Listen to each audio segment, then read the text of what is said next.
Wait a minute. I already told you, but I really didn't cheat on my husband. My mother-in-law and husband were making assumptions and saying things as if it were a matter of course. I quickly denied it. But my mother-in-law didn't stop. My son is sterile, so there's no way you could get pregnant. If we get a medical certificate, it would confirm your affair. Well, we don't need to get one. It's absolutely clear. When I tried to argue with her, my mother suddenly slapped me. I looked at my parents, who were both looking at me coldly. My name is Anna. I'm a 34-year-old office worker. My husband William and I got married last year after dating for several years. We both work, so we share the household chores and have a well-balanced life. My husband can cook, clean, and do laundry. I'm very thankful for that. We're able to live like this without any stress. So I'm living a happy, newlywed life. I'm sure that I will continue to live happily with my husband. I've had the desire to have children since the beginning of our marriage. Until I was in my 20s, I lived my life thinking that work came first. But when I saw my friends around me happily raising their children, I began to think that I wanted to have a child too. However, perhaps because of my age, I have not been able to have children. I was happy in my marriage, but there are also many discouraging moments. But I never gave up hope that a baby would come to us.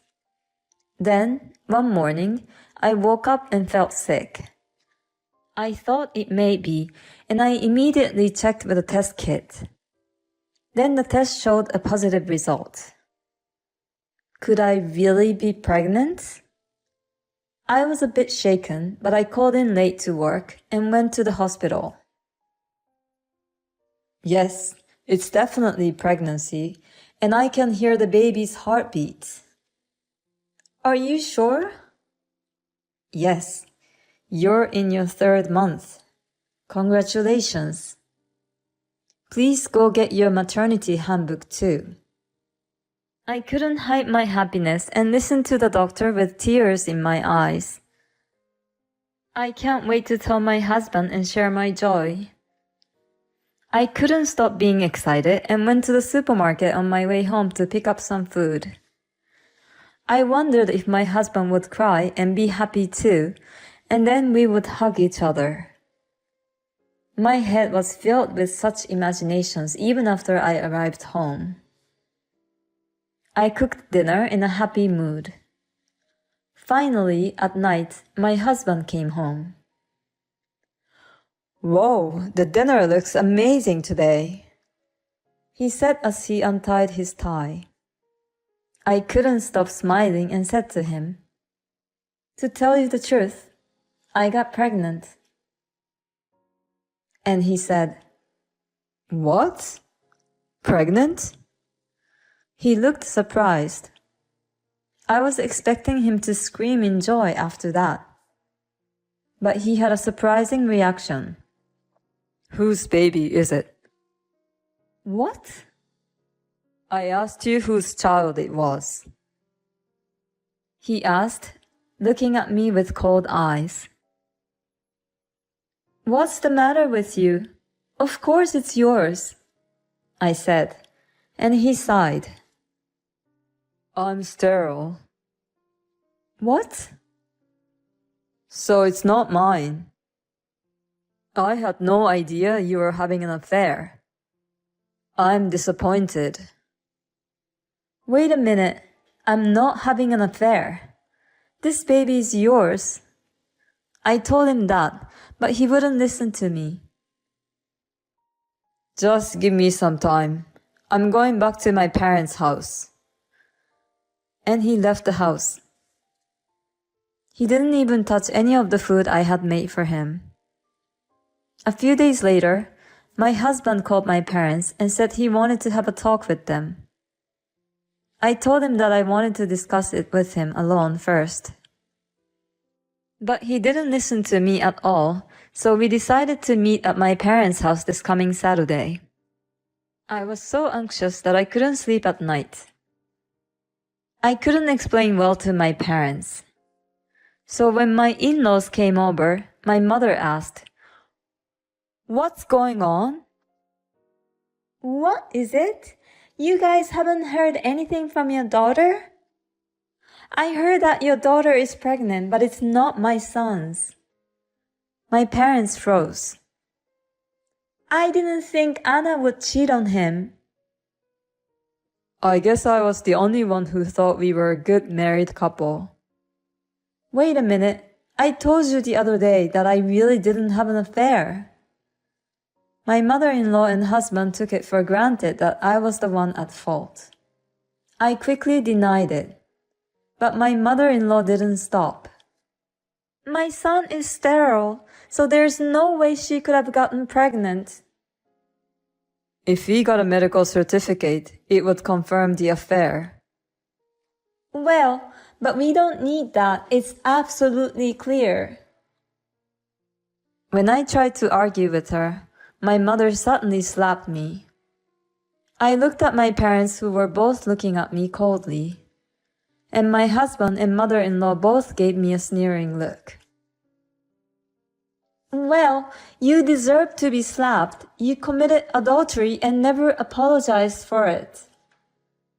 When my mother-in-law said that, my mother bowed her head and said, "I'm sorry, I apologize." "Come on, you too, apologize quickly." My mother urged me to apologize. My father also apologized to my mother-in-law and my husband, saying that his daughter had caused a lot of trouble. He grabbed my head and forced me down to apologize. I brushed my father's hand away and told him to listen to me for a minute. But they wouldn't listen to me. They are furious with me. "You've caused us so much trouble and brought us so much shame. You are no daughter of this family." My father shouted in front of my mother-in-law and my husband. "Oh my God, they've disowned you." "Well, you got what you deserved." My mother-in-law and my husband are just watching and laughing at me. Then the living room door opened and my sister walked in.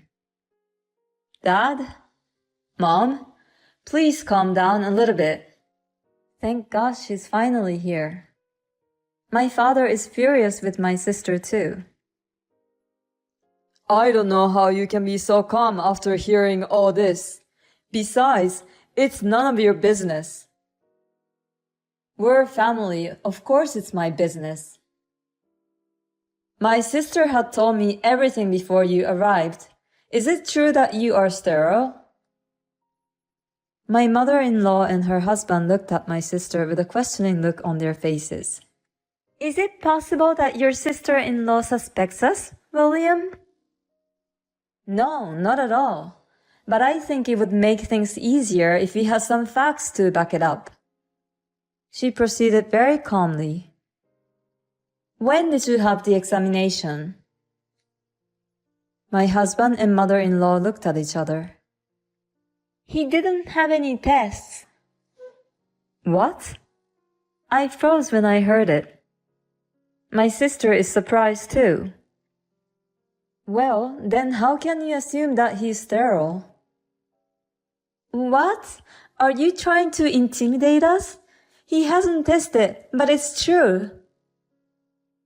My sister asked if it would be okay if she asked my mother-in-law how she could be so sure. My mother-in-law let out a sigh of annoyance and started to tell us the reason. "You know my son was married once when he was young. This boy couldn't have children after 7 years of marriage.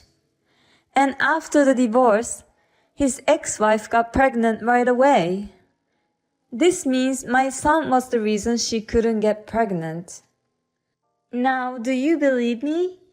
This time, I could tell she was cheating on him because he is sterile. The idea that you would cheat on my son but still want to stay married to him is repulsive. You're a disgusting woman. You know that?" My mother-in-law said, as she glared at me. My husband agreed with my mother-in-law and said, "Yes, you are disgusting. You even made a child that I couldn't have. You are beyond insulting me." I was absolutely mortified. That's not proof that my husband is sterile, but there was no way I could argue with them without any knowledge of the matter. I looked at my sister to ask for help. She noticed this, looked at me, nodded lightly, and started talking again.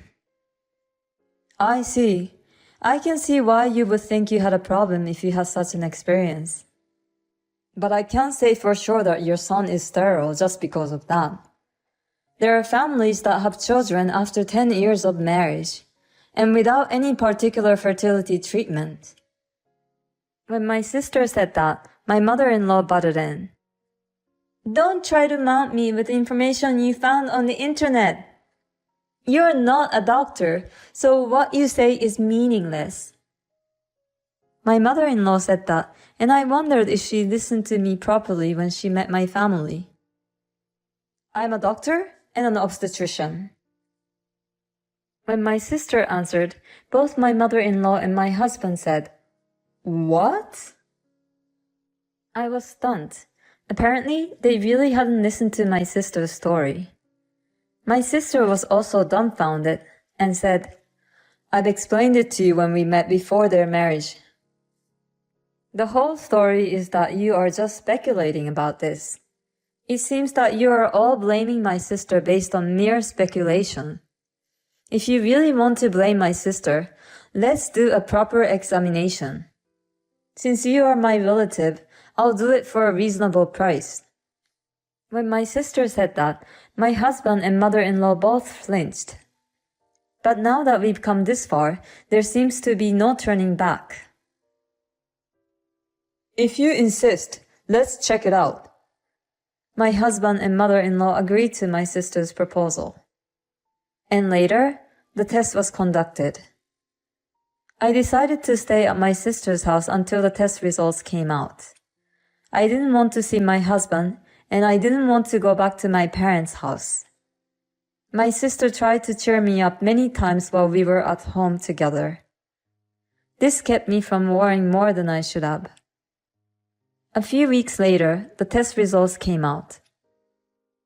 We gathered at my parents' house again to look at the test results together. It turned out that there was nothing wrong with my husband's body. My mother-in-law's face turned blue and my husband was surprised. "Anna, I'm sorry, but I'm glad to know that there's nothing wrong with me and that I can prove that the child is mine." My husband said so matter-of-factly that I was once again speechless. Who was it that agreed with my mother-in-law to accuse me by mere assumptions? My mother-in-law also laughed and said, "If this is the way it's going to be, you should have had the test done earlier." She didn't even apologize to me. I guess that settles it for now. My husband was so proud of himself. I thought, I can't be with such a man anymore. My husband thought the discussion was over and said, "Let's go home together." But I didn't want to go home. My sister, perhaps sensing my feelings, said, "I don't think she has quite sorted out her feelings yet, so I'll take care of my sister." My husband reluctantly agreed, and finally my husband and mother-in-law left my parents' house. What a mother and son! They almost had us fooled too. "I'm sorry I slapped you the other day, but this is all their fault." My parents blamed my mother-in-law and my husband, but from my point of view, my parents were also to be blamed. My sister took me to her apartment right away. I was so relieved when I got to the apartment that I couldn't stop crying. My sister didn't say a word the whole time, just hugged me and comforted me. No one believed me, and they all looked at me with cold suspicion, which really scared me. In the middle of all this, my sister was the only one who stood by me. I'm so glad that I talked to my sister the day before the meeting was taking place at my parents' house. She went out of her way to come to my parents' house for me, and I really can't thank her enough. After that, I stayed at my sister's house for a few days to rest my body and mind. Then I made one decision and went with my sister to the house where my husband was.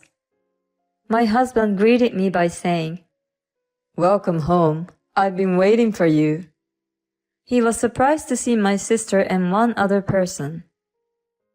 My sister-in-law, and who is the other person? He's a lawyer. I asked him to come today. Lawyer? My husband was very upset. Why a lawyer? I can't live with you anymore. Please, let's get a divorce. When I said the word divorce, he turned blue. Wait a minute. That's out of nowhere. It's not that sudden. After everything that happened.